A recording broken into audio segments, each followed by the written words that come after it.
So hello guys, it's me Ayush और मैं तुम सभी का वेलकम करता हूं चैनल के एक और ब्रांड न्यू वीडियो में। और आज के वीडियो में हम लोग एक्सप्लेनेशन करने जा रहे हैं वाइकिंग सीरीज के सीजन सेकंड के एपिसोड सेकंड का। So now without wasting any more time, let's get on to the explanation. पिछले एपिसोड में हमने देखा था कि रोलो अपने भाई रैगनार के खिलाफ लड़ाई शुरू करता है, पर जब वो अपने भाई के सामने आता है तब वो सरेंडर कर देता है। कैटागेट में सब लोग उससे नफरत करने लगते हैं, उसे धोखेबाज बोलने लगते हैं और चाहते हैं कि उसे मार दिया जाए, पर वहां का पादरी उसे जिंदा छोड़ देता है। फिर वहां एशलॉक आ जाती है, जिसे देख के लगार्था काफी एम्बैरस और काफी ह्यूमिलिएटेड फील करने लग जाती है, जिसकी वजह से वो रैगनार को छोड़ के बियॉन्ड के साथ वहां से चली जाती है। अब ये एपिसोड चालू होता है 4 साल के टाइम जंप से, यानी कि अब 4 साल बीत चुके हैं लगार्था को रैगनार को छोड़े हुए। इसी बीच रैगनार को एशलॉग से 2 बच्चे हुए हैं, जिसमें से बड़े वाले का नाम ऊबे और छोटे वाले का नाम हेवित्सर्क है। साथ ही साथ अब एशलॉग के पेट में रैगनार का तीसरा बच्चा भी पल रहा है। हम देखते हैं कि कैटागेट में अभी सर्दियां हो रही हैं और वाइकिंग्स अपनी जिंदगी अभी सही से जी रहे हैं। आगे हम देखते हैं कि सारे वाइकिंग्स इकट्ठा होकर पार्टी शार्टी कर रहे होते हैं। तभी वहां पे फ्लॉकी और हेल्गा आ जाते हैं, जिन्हें देख के सभी लोग खुश हो जाते हैं। वहां पर एथेल्स्टन भी पार्टी कर रहा होता है और अब यार इस बंदे का लुक पूरा चेंज हो चुका है। अब ये बंदा एक प्रॉपर वाइकिंग बन चुका है। फ्लॉकी एथेल्स्टन को टॉन्ट मारते हुए उसे प्रीस्ट वाली बात याद दिलाता है, पर एथेल्स्टन उसे दिखा देता है कि अब वो एक प्रॉपर वाइकिंग बन चुका है। इसके बाद रैगनार वहां आता है और बताता है कि यार फ्लॉकी, मैंने तुझे मिस किया। और फ्लॉकी बोलता है कि हाँ, मैं बिजी ही इसलिए था क्योंकि मैं तुम्हारी शिप्स बना रहा था और अब तुम्हारी शिप्स ऑलमोस्ट पूरी बन के कंप्लीट हो चुकी है। अब तुम बताओ कि हम लोग कहाँ लूटपाट करने जा रहे हैं, क्योंकि 4 साल बीत चुके हैं और हमने कोई लूटपाट नहीं करी है। 4 साल से हमने कोई लूटपाट नहीं करी है, जिसकी वजह से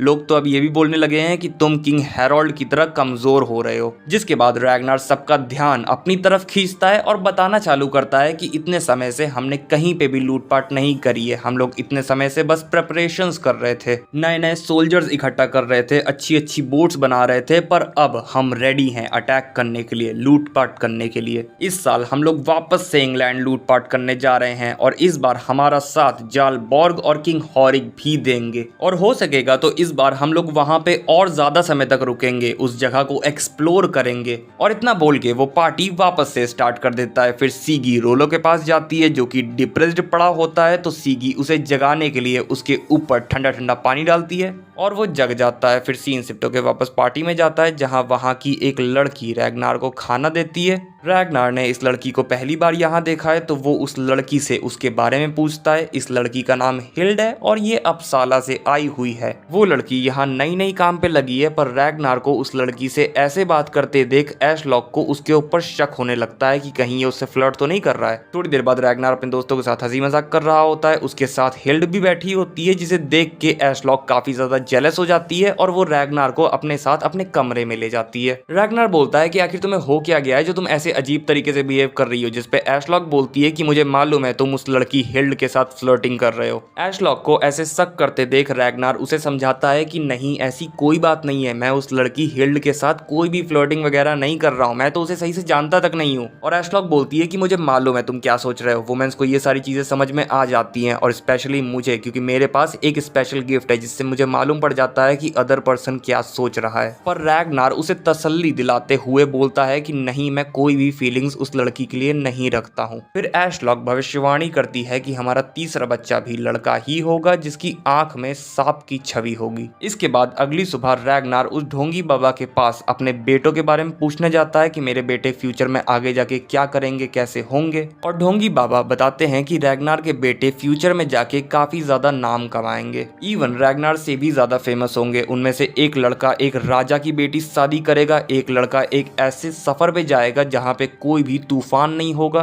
फिर रैगनार अपने बेटे बियॉन्ड के बारे में पूछता है और ढोंगी बाबा बोलता है कि अभी तक उसने जितना भी बताया वो बियॉन्ड के बारे में ही बताया है। फिर रैगनार और सवाल पूछने लगता है, जिसकी वजह से ढोंगी बाबा रैगनार को वहां से निकाल देते हैं। इसके बाद सीन शिफ्ट होकर सीगी के ऊपर जाता है, जो कि रोलो को बता रही होती है कि रैगनार वापस से टू द वेस्ट जाने वाला है और अब तुम्हें भी डिप्रेस्ड होना बंद कर देना चाहिए और रैगनार के साथ जाना चाहिए। रोलो फिर भी नहीं मानता, तो सीगी उसे थोड़ा और समझाती है है और अंत में उसे दो चॉइसेस देती है, जिसमें से पहली कि वो रैग्नार के पास जाए, उससे माफी मांगे और उसे मना ले कि वो रोलो को अपने साथ ले चले, या फिर दूसरी कि रोलो यहीं पर सुसाइड कर ले। वाह क्या मोटिवेशन दी है, मोटिवेशन ओपी। इसके बाद सीगी रोलो को रैग्नार के पास लाती है। रोलो को देख के रैग्नार वहां से सब लोगों को जाने को बोलता है। फिर रैग्नार अपने भाई से पूछता है कि और कहाँ थे अभी तक, और रोलो से बताता है कि कुछ नहीं, बस दुखी था, सैड था, डिप्रेस था, अपना मुंह कहीं छुपाए बैठा था। जिसपे रैग्नार बोलता है तो फिर अब तुम मेरे पास यहाँ क्यों आए हो, तुमने तो मुझे धोखा दे दिया था ना। जिसके बाद रोलो बोलता है कि हाँ मैंने तुम्हें धोखा दिया था, पर यही तो भाइयों का प्यार होता है, एक दूसरे को मारने कूटने ही से तो भाइयों का प्यार दिखता है। रोलो रैग्नार से बोलता है कि अब उसे दूसरा मौका चाहिए खुद को रीगेन करने का, और रैग्नार जवाब देता है कि ठीक है मैं इस बारे में सोचूंगा। इसके बाद सीन शिफ्ट होता है, हम देखते हैं रैग्नार एथेल्स्टन को लड़ाई करना सिखा रहा होता है। रैग्नार एथेल्स्टन को बताता है कि एक हथियार को इस्तेमाल कैसे करते हैं और एक हथियार को इस्तेमाल करके किसी की जान कैसे लेते हैं, ये दोनों डिफरेंट बातें होती हैं। इसके बाद नेक्स्ट सीन में हम देखते हैं कि किंग हॉरिक कैटागेट आ जाते हैं। किंग हॉरिक इतनी जल्दी कैटागेट में इसलिए आए हैं क्योंकि उन्हें बस सब्र नहीं हो रहा था और वो हॉर्सेस की मदद से कैटागेट में आए हैं। रैग्नार पूछता है कि आपकी शिप्स कहाँ हैं, और किंग हॉरिक बताते हैं कि हाँ मेरी शिप्स बन रही हैं, जो कि बस कुछ ही दिनों में यहाँ पे आ जाएंगी, पर मुझे बस सब्र नहीं हो रहा था तो मैं जल्दी से यहाँ पे आ गया। किंग हॉरिक अपने साथ अपने लड़कों को भी लाए हैं। रैग्नार किंग हॉरिक उनके लड़कों और उनके साथियों का स्वागत करता है। इसके बाद रैग्नार किंग हॉरिक को